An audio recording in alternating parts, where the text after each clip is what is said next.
Hello everyone! Welcome again to our channel. So, yes, wag na nating patagalin. Today, we will be discussing voidable contracts. And so, if kaya pa ng time, siguro diretso na rin natin kay unenforceable contracts and void contracts. Kasi we are really running out of time. But before we begin, gusto ko lang humingi rin ng konting pasensya kasi ang lakas talaga ng ulan and then malamang maririnig nyo talaga yung tunog ng ulan. But then wala na kasing ibang time. If ever hindi ako mag-record ngayon, baka hindi na rin talaga ako makapag-record or baka next sem na, ibang set of students na rin. But anyway, eto, we will try to finish lahat up to the void contracts. Okay? So, simulan na natin.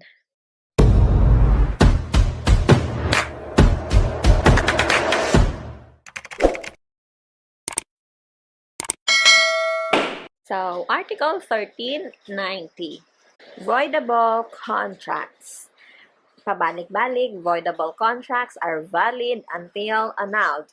Kasi yung defect niya is more on, pag nakita mo naman, tinignan mo si 1390, makikita mo kagad consent.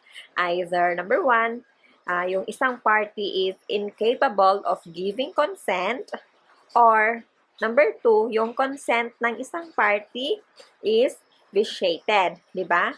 Dalawa lang, either vitiated consent or yung isang party is incapable nga, walang capacity to give consent, like in a case of minor.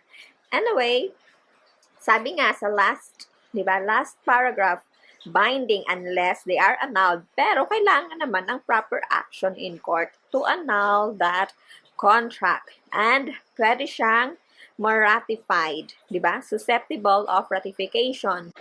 Anyway, feeling ko mas naiintindihan nyo na si annullable or voidable contracts. Si rescission or versus annulment, okay? Dito sa rescission, yung basis dito is lesion or yung damage. Whereas dito kay annulment, sabi pa nga ng first paragraph, di ba? Even though there may have been no damage to the contracting parties. So, hindi kailangan ng damage, pero ano yung grounds niya? Vitiated consent or incapacity to give consent. Now, second, yung defect is external or intrinsic. Pwede kay rescission. Kay annulment, dapat intrinsic. Nandun talaga sa meeting of minds. Kasi dito kay rescission, external. Doon na nga sa damage or prejudice that it caused. Pero sa kay annulment, intrinsic, meaning nandun pa talaga, di ba, sa meeting of minds. Then, kay rescission, the action is subsidiary. If napanood nyo yung previous videos, meaning hindi siya principal, remedies, and ayoko nang i-discuss siya dito kasi na-discuss na rin naman natin before. So, yon. If hindi nyo nakuha yung discussion dito, pabalik na lang. Okay? Panoorin nyo na lang yung reciprocal contracts na discussion natin doon. And then, dito kay annulment, the action is principal. So, hindi mo kailangang hanap ng other legal remedies or i-prove na wala talagang ibang legal remedies. Kaya, para ma-file mo si annulment. And then, isa pang point na gusto kong tandaan ninyo, kay rescission, to prevent recession, hindi na kailangan ng ratification. Right? Pero dito kay sa voidable contracts, to avoid annulment or to prevent annulment, ratification is required. Pag na-ratify na, hindi na pwedeng ma-annulled. So, yes. That's it. Ano pa ba? Yun na nga, dalawang grounds for annulment, incapacity to consent, tapos vitiated consent. So, what else? Wala na ata. Let's proceed with Article 1391. So, eto provides for a period for filing an action for annulment. Okay? So, nagbigay siya ng prescriptive period. 4 years lang daw. Okay?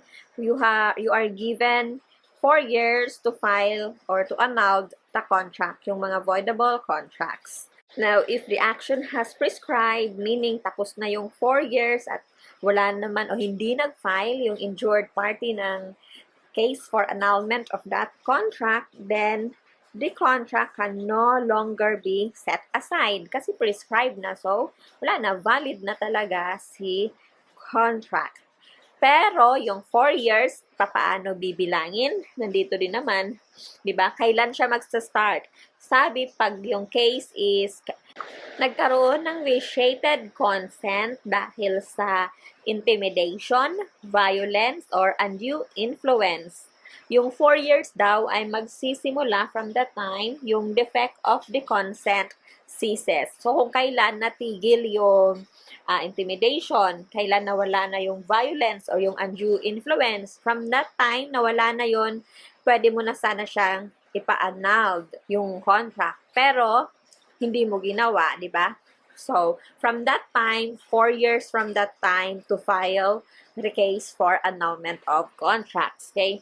And then, in case naman of mistakes, fraud, from the time naman na na-discover mo yung mistake or fraud, and then, pag minor, or yung mga incapacitated person, then, by the time na hindi na sila incapacitated, so kung si minor, upon reaching the age of majority, so pag 18 niya, pwede niya nang mapa-annul yung contract, and then, so he has until 18, 19, 20, 21, 22 years old, okay? Pag naman yung ibang incapacity, from the time na nag-stop na yung guardianship, kasi nga, capacitated na sila malamang.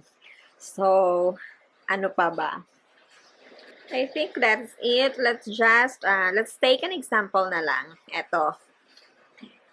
Pogi was intimidated into signing a contract on, let's say, January 1, 2020. The intimidation continued until, let's say, December 1, 2020. Question. From what time should we compute the 4-year period for annulment? So the answer is from December 1, 2020, kung saan yung intimidation ay nawala na. Okay? Now, if yung nangyari is yung January 1, 2020, si Pogi and si Ganda entered into a contract. Tapos, after a year, say January 1, 2021, na-discover ni Ganda that fraud has been present at that time she entered into that contract, such that yung fraud vitiated her consent, okay? Niloko pala siya ni Pogi. And so, within what time must Ganda bring the action for annulment? 4 years from January 1, 2021. Kailangan niyang ma-file yung action for annulment. Otherwise, yung right niya to sue for the said annulment will prescribe. Okay? So, January 1, 2021, magsa-start yung 4 years kasi yun yung starting point dahil yun yung date kung kailan niya na-discover na niloko pala siya ni Pogi, kaya siya nag-enter into that contract. Okay, that's it. Wag na tayong mag-example sa minors. Alam nyo na rin naman. Ganun pa rin. Kung kailan siya dumating sa age of majority, which is 18 years old. So, pag nag-age 18 na siya, dun magsa-start yung count. So, let's proceed with Article 1392. Ratification extinguishes the action to annul a voidable contract. Okay, so ano ba yung ratification?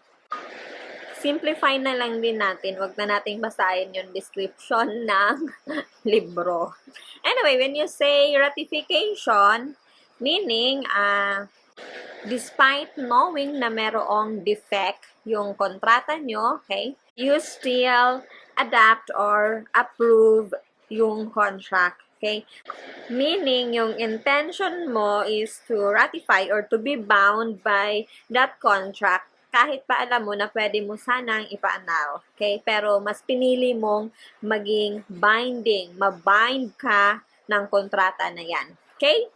So, sabi, Ratification cleanses the contract from all its defects from the moment it was constituted. Kasi nga, yung action to annul is extinguished.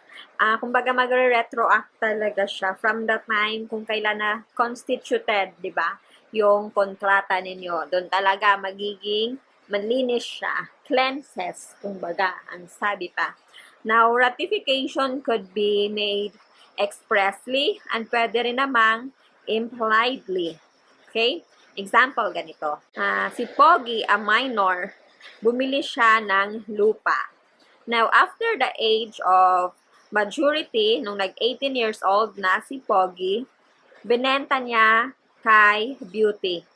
So, dito, hindi na siya pwedeng mag-file ng action to annul the contract kasi there is already implied ratification, di ba? Binenta niya na sa iba upon reaching the age of majority, right? So that is considered as an act of ratification. So another, if si Pogi nga minor, binenta niya ang kanyang lupa and upon reaching the age of majority, instead of, di ba, pwede niyang i-annul kasi incapacitated pa naman siya at the time na binenta niya ang kanyang lupa. Ang ginawa niya is that he collected the unpaid balance. So, meaning, he waived his right to file an action for annulment. Meaning, ni-ratify niya ang kanilang kontrata. Okay? So, Article 1393. So, obviously, Article 1393 discusses on the two kinds of ratification na sinabi natin kanina, pwedeng express, pwedeng implied. Express pag manifested in words or in writing talaga. Hindi naman siya challenging. Actually, alam niyo na yung kaibahan ng express at implied naman.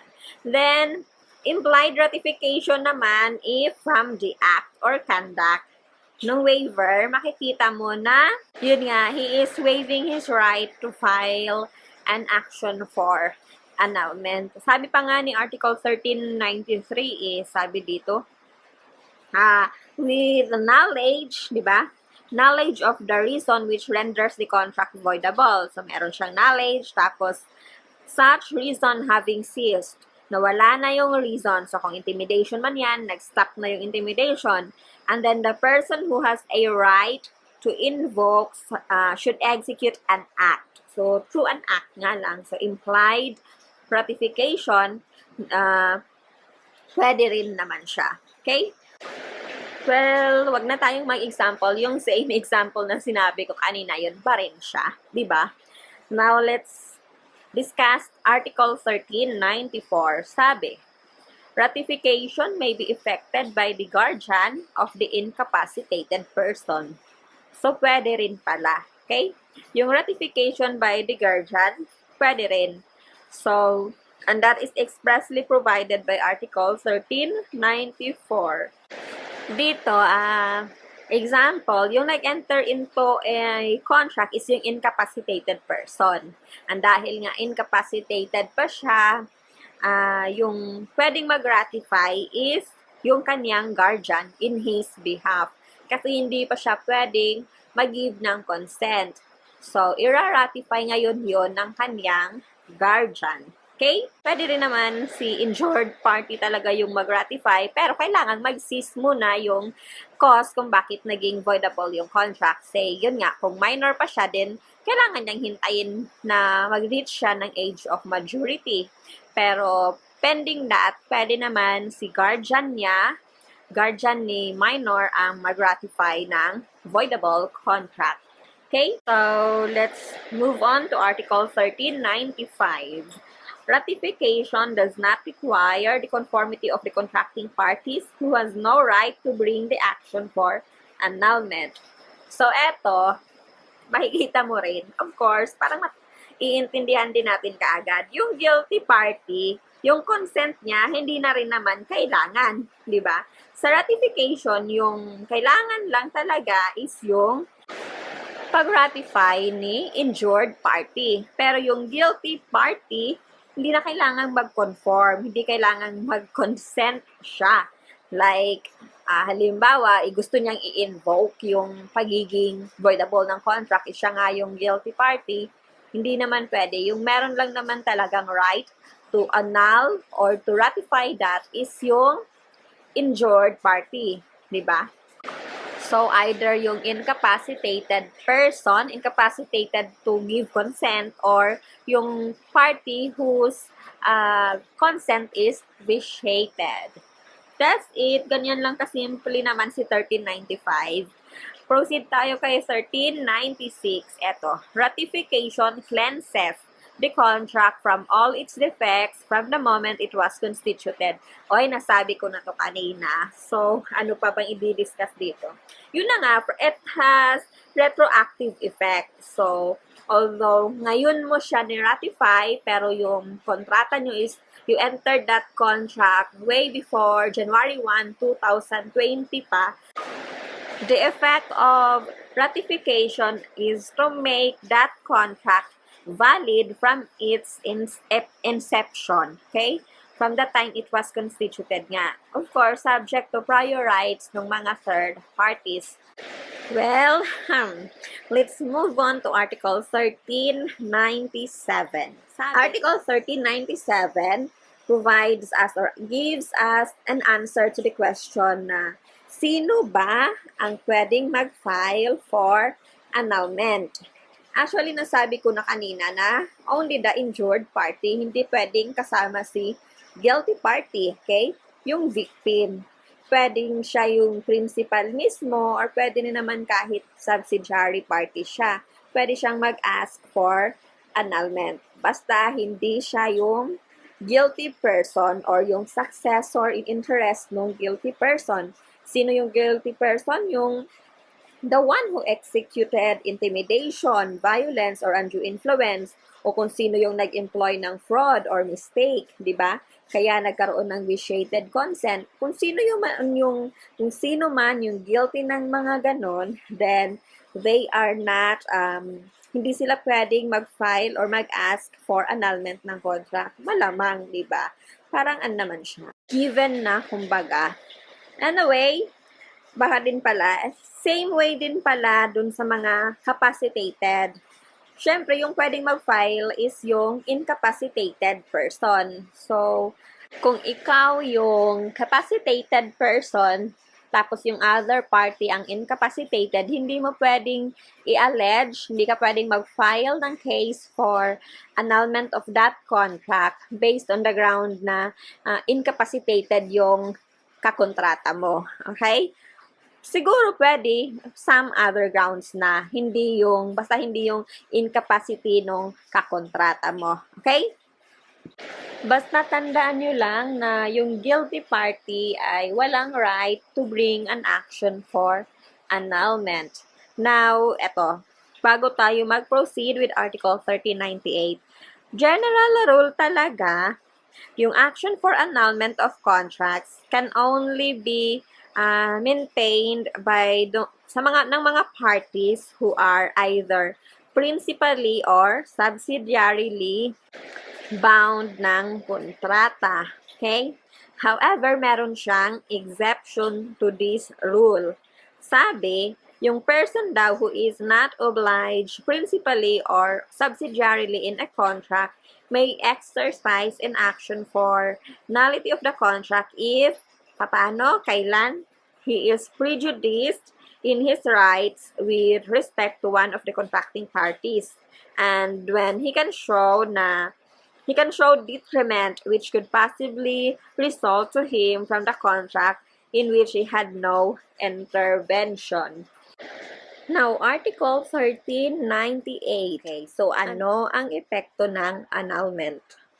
So, first, if yung contract ay hindi pa rin naman nako-comply, then it's as simple as yung mga parties are excused from performing their obligations. Wala silang gagawin.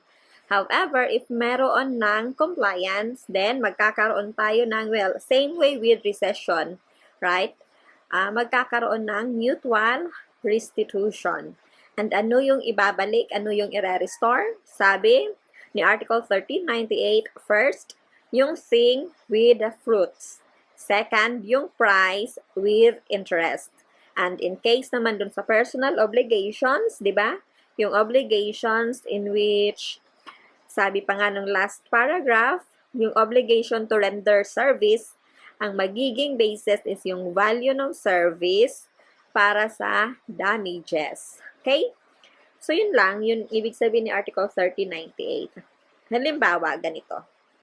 If it is a contract of sale, then yung contract of sale was annulled dahil nagkaroon ng, for whatever reason, by either vitiated consent, so na-annulled. Nag-file ng case sa court, na-annulled yung contract of sale. So, ano yung magiging epekto? If nagkaroon na ng delivery and payment, then yung seller, dapat niyang ibalik yung purchase price with interest. Okay? And yung buyer, kailangan niya namang isoli yung property or whatever it is na binili niya. Okay? Yun, magkakaroon nga ng mutual restitution. And if yung property has kumbaga nagkaroon ng fruits, then kasama yung mga fruits sa isusoli ng buyer. Same way with yung purchase price na sinoli ni seller is with interest. Okay? So, it's as simple as that. Let's proceed with Article 1399. When the defect of the contract consists in the incapacity of one of the parties, the incapacitated person is not obliged to make any restitution, except insofar as he has been benefited by the thing or price received by him. So, general rule, no restitution by the injured party if yung reason is incapacitated to give consent, okay? So, yung party who is incapacitated to enter or to give consent ay hindi obliged to make mutual or any restitution. Pero meron siyang exception. Ano yung exception? Only insofar as he has been benefited by the thing or price na kanyang na-received. So, take note, etong article na to applies only if the defect is, yung defect ng contract is dahil yung isang contracting party is incapacitated to give consent, okay? Now, etong si capacitated person, dahil as a rule nga, hindi obliged etong si incapacitated person to make restitution except insofar as he has been benefited, then etong si capacitated person has the burden of showing na nagkaroon ng benefits, okay? Or that the incapacitated person has actually benefited from that. Okay, so, well, anyway, yung incapacitated person naman, if nasa kanya pa yung property, then actually, the fact na nasa kanya pa yung property is, ano na rin, na that actually benefited him. So, kailangan niyang i-return. Hindi niya na i-return. Yung ano lang, if ever yung pera na binigay mo sa kanya is dahil nga hindi pa naman siya capacitated to give consent, ay nawala sa kanya, or yun nga, naloko siya for whatever reason, then only as to that amount lang kung saan siya ay he was benefited, yun lang yung pwedeng ma-restore ng incapacitated person. Actually, pabalik-balik na yung concept ata. Na-discuss na natin to previously, siguro nun sa obligations pa na topic. Pag nagdi-discuss tayo about, yung mga incapacitated person. Okay? Yung mga obligations ng mga incapacitated person. Okay, hey, Article 1400.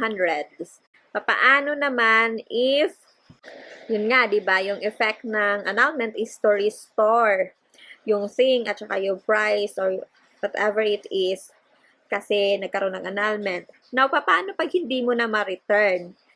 And it is because through your fault, okay? Tingnan nyo to, through his fault. Then, yung gagawin niya, i-re-return niya na lang yung fruits na na-receive niya and yung value ng bagay at the time of loss. Okay? With interest from the same date pa rin. Okay?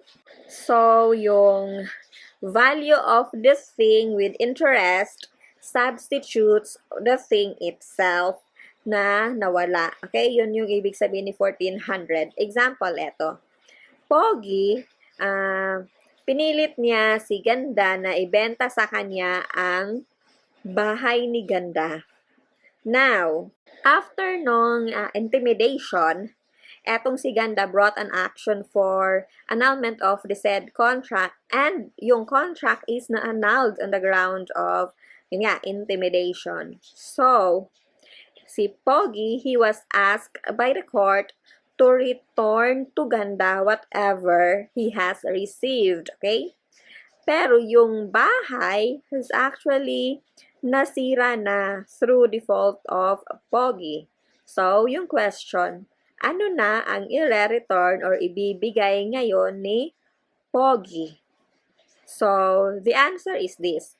Pogi should give all of the following. First, yung fruits or yung rentals ng house received from the time the house was given to him up to the time na nawala yung bahay.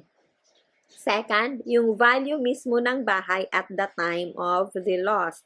And third, yung interest on the value of the house from the time the house was destroyed. Okay? Ganyan siya. So, ano pa ba? I think malinaw. So, let's proceed with Article 1401. This provision talks about extinguishment of action for annulment. Okay? Hindi na pwedeng mag-file ng case for annulment. Sabi, if daw, yung person who has the right to institute an action for annulment, okay, siya sana yung may right to institute an action for annulment, ay hindi niya na kayang i-restore yung bagay na he will be obliged to return in case if yung contract will be annulled. Okay? Dahil nasira or nawala niya yung bagay na yon through his fault or through fraud. And so, yung right niya to annul that contract is extinguished. Okay? Note ha, pag yung bagay ay nawala through or due to his fault or fraud niya, okay? So, yung action for annulment shall be extinguished only if the loss is through the fault or fraud of the person who has the right to institute that annulment sana.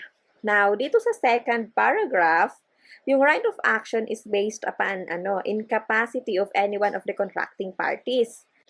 Actually, yung rule ng second paragraph is the same lang din naman dun sa first paragraph pag talagang binasa mo siya. Si contracting parties ay mai-extinguish din yung kanyang right to file a case for annulment of that contract if same pa rin. The loss took place through the fraud or fault of the plaintiff. Yun pa rin naman, actually. Let's take an example. Halimbawa, ganito. Si Pogi, he was forced to sign a contract with Ganda. Dun sa contract nila, si Pogi ay binigyan ng bahay. Okay? Now, etong si Pogi, sinira niya yung bahay na binigay sa kanya ni Ganda. Although, he was the one who is forced to sign that contract, ha? Question, may Pogi still bring the action for annulment of that contract? Well, the answer based on 1401, Article 1401 is hindi na pwede kasi, di ba nga, his act of destroying the house extinguished his right to bring an action for annulment. Sinira niya na yung bahay, so wala na siyang right to file for annulment of that contract. Now, eto, ibahin natin. Halimbawa, si Pogi ay isang minor. Now, binentahan siya ni Ganda ng bahay. And then, yung bahay was destroyed. pero yung cause ng destruction ng bahay ay hindi fault or fraud ni minor, ni Pogi. Kung hindi through a fortuitous event.